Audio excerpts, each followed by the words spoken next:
7 India, सच दिखाने की हिम्मत।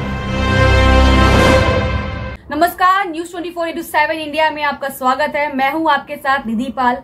चलिए शुरुआत करते हैं आज की ताजा खबरों की। मध्य प्रदेश के जबलपुर जिले में छात्रों के परिवार वालों की शिकायत के बाद से स्कूलों सहित कॉपी किताबों की एजेंसियों में जिला प्रशासन की कार्यवाही नियंत्रण जारी है।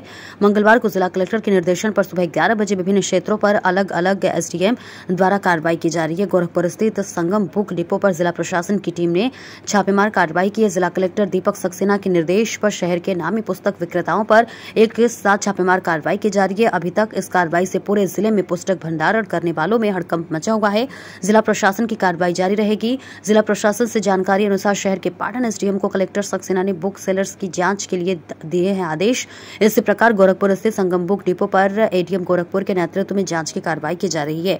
एसडीएम आधारताल शिवाली सिंह के नेतृत्व में ओखरी तिराहे एवं गोल बाजार स्थित न्यू राधिका बुक पैलेस की दोनों दुकानों पर एसडीएम रांझी रघुवीर सिंह मरावी के नेतृत्व में नौदरा ब्रिज स्थित चिल्ड्रन बुक डिपो पर कार्रवाई जारी है और इस कार्रवाई से शहर के अन्य पुस्तक विक्रेताओं व माफिया के लोगों में हड़कंप मचा हुआ है। कलेक्टर ने शहर में फर्जी ISBN नंबर से किताबें बेचने वालों पर सख्त से सख्त कार्रवाई करने की बात कहते हुए अधिकारियों को निर्देश जारी किए हैं, जिसके बाद से एक्शन लेते हुए ताबड़तोड़ कार्रवाई की जा रही है। जबलपुर से अमित परोहा की रिपोर्ट। कलेक्टर महोदय के निर्देश पे हम लोग पहले से लगभग एक हफ्ते से ही ज़िले में ये पूरी कार्रवाई चल रही है। मेरे क्षेत्र में विजयनगर में न्यू राधिका बुक पैलेस पे मैं और मेरी टीम इस बारे में जांच कर रहे हैं कि यहाँ पे जो हम किताबें पा रहे हैं, जैसा कि आप देख रहे हैं, ये दूसरी और तीसरी मंजिल पे जो गोडाउन है, यहाँ की बुक्स को हम वेरीफाई कर रहे हैं कि इनके पब्लिकेशंस ISBN मतलब इंटरनेशनल स्टैंडर्ड बुक नंबर, ये नंबर पे रजिस्टर्ड है या नहीं। अगर ये रजिस्टर्ड नहीं है तो इसका मतलब ये सही तरीके से इनका क्रय विक्रय नहीं हो रहा है या कुछ फॉर्जरी इसमें हो रही है, तो हम उसी चीज़ को वेरीफाई कर रहे हैं। दिन के अंत तक हमारी जो भी जानकारी कार्रवाई होगी उसके बारे में हम आपको दोबारा बता देंगे। नियम क्या है मैडम, अगर देखा जाए तो नियम क्या है इसके? नियम पब्लिकेशन के लिए ये होना चाहिए, अगर वो इतने ज़्यादा नंबर्स में बुक्स को पब्लिश कर रहा है तो उसको अपने आप को एक रजिस्टर्ड पब्लिकेशन हाउस के रूप में रजिस्टर करना चाहिए। उसको चेक करने के लिए जो नंबर है, क्योंकि वो नंबर हमें नहीं मिल रहा है, इसका मतलब वो रजिस्टर्ड नहीं है, तो एक तरह से ये पूरा इलीगल है। मैडम अभी देखा जाए, अभी तक इतनी दुकानों में आप लोगों ने छापा कार्रवाई, तो क्या मिला आपको? हर बार जब हम कार्रवाई करने जा रहे हैं तो हमें कुछ ना कुछ नए तथ्य सामने आ रहे हैं। कभी ये पता चल रहा है कि जब पेरेंट्स किताबें खरीदने आ रहे हैं तो उनको जो प्रिस्क्राइब बुक्स की लिस्ट है उसमें से वो एक सिंगल या 2 किताबें नहीं खरीद पा रहे हैं। विक्रेता द्वारा ये कहा जा रहा है कि आप पूरी किताबें लें। बाद में जब ये कार्रवाई और तेज़ हुई तो फिर उनको ये सहूलियत मिल गई कि वो 1 या 2 किताबें भी ले सकते हैं। तो इसी तरह हर बार जब हम जांच में जा रहे हैं तो कुछ नई चीज़ें सामने आ रही हैं। हमारा अल्टीमेट पर्पस ये है कि पेरेंट्स को या स्टूडेंट्स को दिक्कत ना हो और उनके साथ किसी भी तरह की ठगी ना हो। ये कलेक्टर महोदय का मेन पर्पस है इस पूरी एक्सरसाइज के लिए।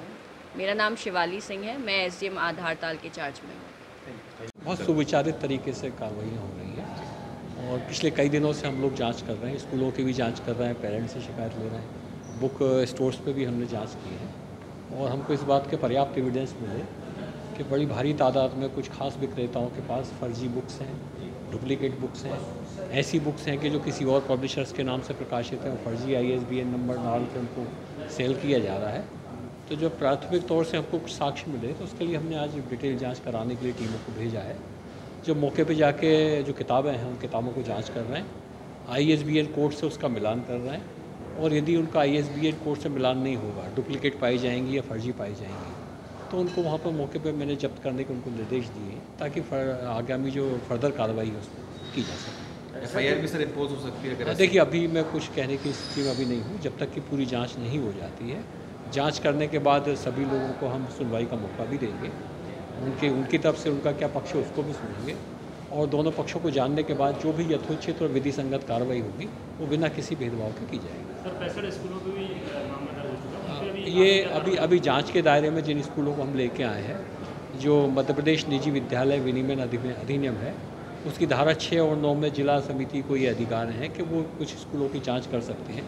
जो शिकायतें हमारे पास प्राप्त हुई थी, कल रात तक मेरे पास करीब 75 स्कूलों की शिकायतें आ चुकी हैं और सभी स्कूलों को हमने जांच के दायरे में लिया है और जांच करने के बाद हम उनका पक्ष भी सुनेंगे, जो शिकायतें आई हैं उनके पक्ष में, इसके बाद कार्रवाइयाँ होंगी। सर फीस भी बढ़ा दी है। देखिए, फ़ीस बढ़ाने के लिए एक्ट में बड़े स्पेशल प्रोविज़न है। 10% तक यदि वो फीस बढ़ाते हैं तो उनको अधिकार है बढ़ाने का, लेकिन जिला शिक्षा अधिकारी को उसकी सूचना देना जरूरी है।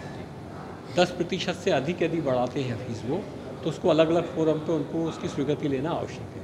यदि उन्होंने स्वीकृति नहीं ली है तो फिर उनके खिलाफ कार्रवाई होगी। सर समय सीमा है इसकी फीस बढ़ाने की, साल में बढ़ाने की, 2 साल में बढ़ाने की? नहीं, इसमें एक्ट के मुताबिक वो साल में एक दफ़े फीस बढ़ा सकते हैं। हो जाए जब सब जगह से निराश, क्योर जोन लगाए आस। बस आइए, क्योर जोन होम्योपैथिक क्लिनिक। यहाँ होगा आपकी त्वचा रोग, मोटापा, बालों का झड़ना, जोड़ों का दर्द, मानसिक रोग, सिर दर्द और माइग्रेन, महिला रोग, sexual problem, lifestyle problem, heart problem का होगा इलाज। एलर्जी, राइनाइटिस, साइनोसाइटिस, बार बार छींके आना, नाक की एलर्जी, एलर्जिक कफ, एलर्जिक अस्थमा, सर्दी होना, आंसू आना, सिर दर्द जैसे बीमारियों का भी होगा खात्मा। इसके साथ ही सांस की एलर्जी को कहें अलविदा, नाक की एलर्जी अब होगी खत्म।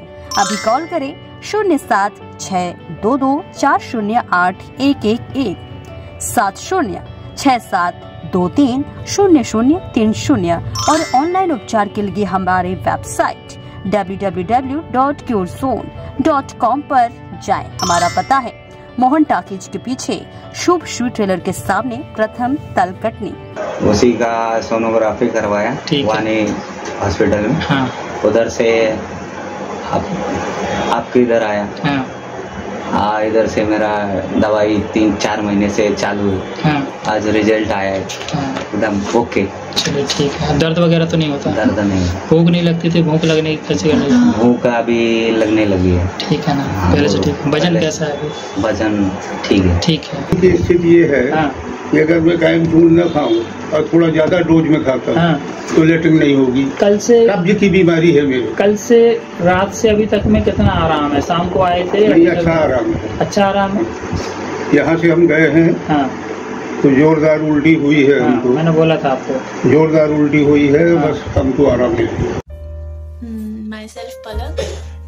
मुझे रेमेटॉइड आर्थराइटिस की प्रॉब्लम थी, 4 ईयर से है।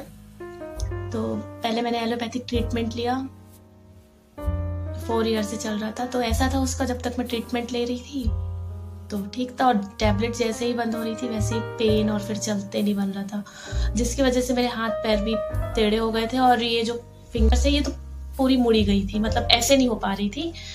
फिर मैंने होम्योपैथिक ट्रीटमेंट सर के यहाँ ये स्टार्ट किया। अभी 6 मंथ हुए हैं, तो ये मुड़ भी रही है और अच्छे से चलते बन रहा है, सारी चीजें हैं।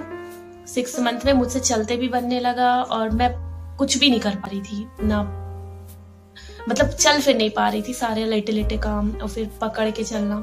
लेकिन अब ये सारी चीजें मतलब बहुत ज्यादा मुझे फायदा हुआ और 80% रिलीफ है। पूरा तो नहीं है, अभी 6 मंथ हुआ है, पर 80% है कि मैं सारी चीजें कर पा रही हूँ। और दवाइयाँ भी काम किया, मैंने एक्सरसाइज भी की, परहेज भी किया, सर की सारी चीजें फॉलो की, तो दवाइयाँ अच्छे से काम किया। और मुझे अब ऐसा लग रहा है कि 2 या 3 मंथ के बाद बिल्कुल क्योर हो जाएगा। जी, पैरों की तकलीफ अभी है, चल की दवाइयाँ चल रही है। इसके पहले कहाँ दिखाया था आपने? इसके पहले बाहर दिखाया था। आप संतुष्ट हैं? जी।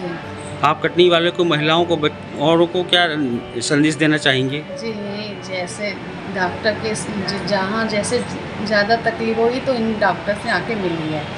मुझे थायराइड थी और कोलेस्ट्रॉल बढ़ा हुआ था, जो डॉक्टर खरे साहब ने ठीक किया। बहुत ही कम समय में बहुत अच्छा रिजल्ट मिला मुझे।